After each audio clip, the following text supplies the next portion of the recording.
هذا القصيدة من كلمات وأداء الشاعر أبو عسر محمد حميد العابسي الرخمي، تحكي وتعبر بما فيها. قلنا فيها: سريت بالقاف في خط الحليلة قدا، وحضرت أبيات شعري مثل جن الحيود، سهيل غرد بهن والجدي، رد الصدى والمشتري لحن القيبان من غير عود، خليت الأقمار بتت لحنها والأدى لها بوارق بتتلامع، وحنت رعود ترى الخبر بالمواقف بان، والمبتدع عز الله ان المواقف ضب ضيق الكبود تكشف حقائق وجيه الخير،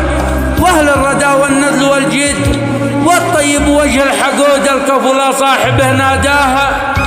لبى الندى ونعم 70 ونعم بحالها، وزود لتواجد الجد تتشارد جيوش العدا، جهود لا من عوزتها، جهود لما عوزته للمواقف جهود، والنذل فيها يطير اسمه قصير، والنذل فيها يصير اسمها قصير المدى، لا تقطع ايام به بيضة والايام سود، لا بالضلالة طلع نجمها ولا بالهدى لا عادها الله لتواجد، يضيق الوجود انالي الله من نشيا طيور الردى، الله يصيبش مصيبه صاب بها اليهود، الله يصيبش مصيبها صاب بها اليهود.